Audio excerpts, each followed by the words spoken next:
Viewers, আসসালামু আলাইকুম। আমি ডাক্তার মোহাম্মদ সাইফুল ইসলাম।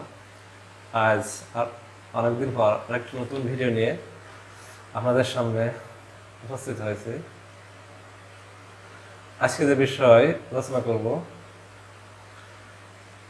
মুখের আলসার বা ক্ষত বা ঘা এই রোগ থেকে পরিত্রাণ পাওয়ার কার্যকারী উপায়।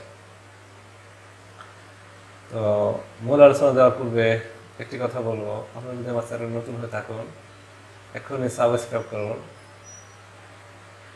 আর পাশে থাকা বেল বাটনটি ক্লিক করে দিন। আর ইতিমধ্যে যারা সাবস্ক্রাইব করেছেন তাদেরকে অসংখ্য ধন্যবাদ। আমরা এখন বেশি কথা না বলে মূল আলোচনায় ফিরে যাচ্ছি। মুখের আলসার, যাকে বলে মাউথ আলসার অথবা ক্ষত বা ঘা, নানাবিধ কারণে হতে পারে। আর এর ফলে আমাদের স্বাভাবিক জীবনযাপন ব্যাহত হয়।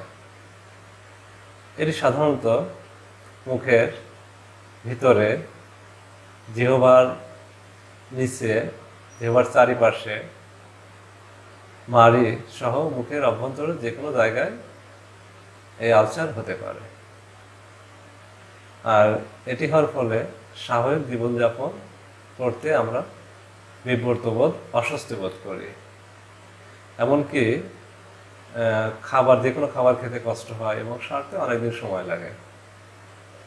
এবং এর ফলে এটি থাকলে আরও জটিল রোগ হতে পারে। তাই আমরা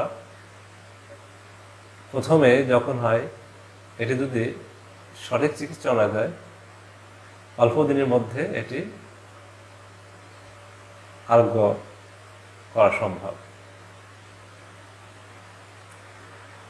তাই মাউথ আলসার বা মুখে ক্ষত থেকে পরিত্রাণের জন্য একটি কার্যকারী ওষুধের নাম বলবো, যে ওষুধটি নিয়মিত যদি ব্যবহার করা যায়, নিয়মিত কিছুদিন ব্যবহার করলে এই রোগ থেকে পরিত্রাণ পেতে পারে। ওষুধটির নাম ক্যানালগ অর ইন অরবেস অয়েনমেন্ট। এটি ট্রাইমাসিনোলন অ্যাসিটোনাইট কর্টিকোস্টেরয়েড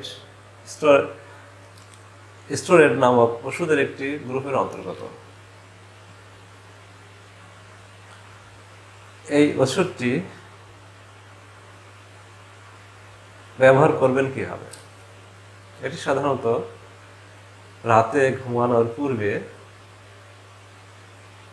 যেখানে মুখের ভিতরে ক্ষত হয়েছে সেখানে ওষুধটি লাগিয়ে রাখবেন। এইভাবে পর্যায়ক্রমে কয়েকদিন ব্যবহার করলে দেখবেন আপনার মুখের আলসার বা ক্ষত বা ঘা সেরে গেছে।